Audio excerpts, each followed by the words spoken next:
Reporters Caroline Philippe et Martin Cadoret ont posé leurs valises dans le Finistère, où une partie des habitants va écouter très attentivement le discours d'Emmanuel Macron aujourd'hui. Vous le savez, le président de la République qui doit dévoiler plusieurs milliards d'investissements dans l'industrie et notamment dans le nucléaire. Bonjour Martin Cadoret.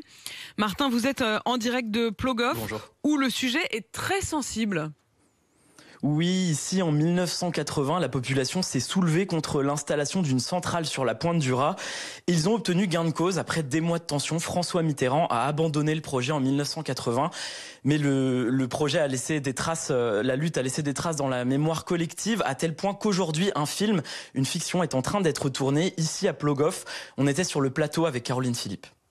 Action! Avec leur casque et treillis d'époque, les figurants transformés en gendarmes mobiles replongent Françoise, une habitante du coin, en 1980, lors des affrontements avec la population. Je revois donc les fourgons qui arrivent et voilà, les gardes mobiles qui arrivaient.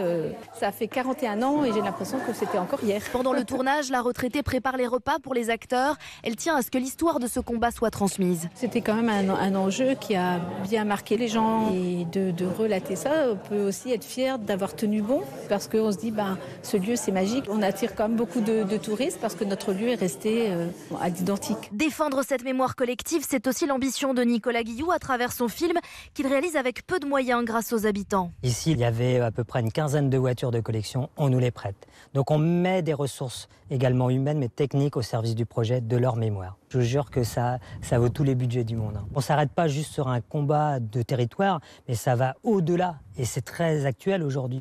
Martin Cadoret, ce combat donc gagné en 1981 par la ville de Plogoff, mais ça résonne particulièrement avec l'actualité et le nucléaire qui pourrait faire son grand retour.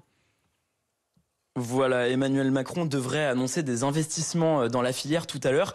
Et je vais me tourner vers Marie Nicolas. On est chez elle, elle a participé à la lutte à Plogoff. Elle est restée farouchement anti-nucléaire. Si jamais on annonce une nouvelle centrale en Bretagne, vous n'en voulez toujours pas ? Ni ici, ni ailleurs, c'est notre mot d'ordre. On ne veut pas du nucléaire pour les différentes raisons que représente, qu'elles soient petites comme les SMR qu'on veut nous imposer ou les grosses centrales comme l'EPR. Ce sont des centrales qui amènent une pollution locale. Une société qui sera policière parce qu'il faudra surveiller ces sites. Et d'autre part, elle produit énormément de déchets dont on ne sait pas quoi faire. Voilà, merci Marie-Nicolas. On nous l'a dit ici, l'installation d'une nouvelle centrale dans le coin provoquerait une véritable levée de bouclier des habitants, Apolline. Et on écoutera bien sûr le discours d'Emmanuel Macron et son choix pour le nucléaire. Mais enfin, il semble bien que le choix soit fait. Merci Martin Cadoret en direct de Plogoff dans le Finistère. Vous y êtes avec Caroline Philippe tout au long de cette semaine. La suite donc de nos reportages en Bretagne demain après le journal de 7h.